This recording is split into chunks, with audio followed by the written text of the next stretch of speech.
Maharashtra today 24 news, सत्य परिस्थितीचा सविस्तर आढावा।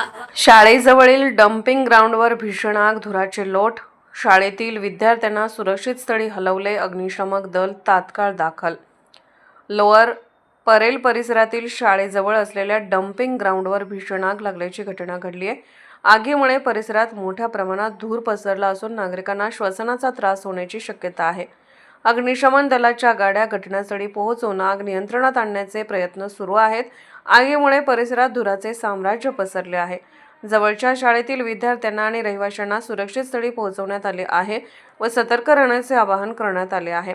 आगीचे नेमके कारण अजून स्पष्ट झालेले नाही, पण भीषणता लक्षात घेता उच्चस्तरीय चौकशीचे आदेश दिले जाण्याची शक्यता आहे।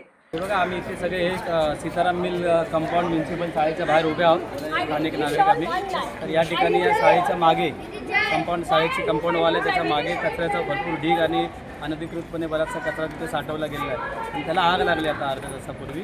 आणि त्या आगीचे सगळे लोळ आणि त्याचा धूर जो आहे सगळा कार्बन हा पुरा शाळेत पसरला होता। इथल्या स्थानिक सगळ्या नागरिकांनी या नवीन सोसायटीमधल्या आणि शाळेतल्या शिक्षकांनी सगळ्या मुलांना आता बाहेर काढलेलं आहे, इव्हॅक्युएट केलेलं आहे। अजूनपर्यंत आग काय विझलेली नाही। फायर ब्रिगेडच्या गाड्या आलेल्या आहेत, पण हे भविष्यात धोकादायक आहे। इथे यायला फायर ब्रिगेडच्या गाडीला रस्ता पण नाही। शाळेचे लोक पण सगळे शिक्षक नाराज आहेत की या शाळेमध्ये उद्या अशी भविष्यात काय झाली घटना तर ते विझवण्यासाठी फायर ब्रिगेडची गाडी पण येऊ शकत नाही। मॉक ड्रिल व्हायला पाहिजे नियमानुसार, ॲज पर BMCच्या सगळ्या सर्क्युलरनुसार त्या होत नाहीत। त्याच्यामुळे भविष्यात अशी कुठली हानी होऊ नये म्हणून या शाळेतल्या सगळ्या मुलांची आपण पाल्यांची काळजी घेण्याचं धोरण आपण आखलं पाहिजे। आणि इथल्या स्थानिक नागरिकांनी बरीचशी मेहनत घेऊन सगळ्या मुलांना आणि शिक्षकांना आता बाहेर काढलेलं आहे। आटोक्यात आलेली दिसते आहे, आतून आम्ही पाहिलेलं आहे। भविष्यात असं होऊ नये म्हणून प्रशासनाची देखील आता सध्या काळजी घ्यायला लागली।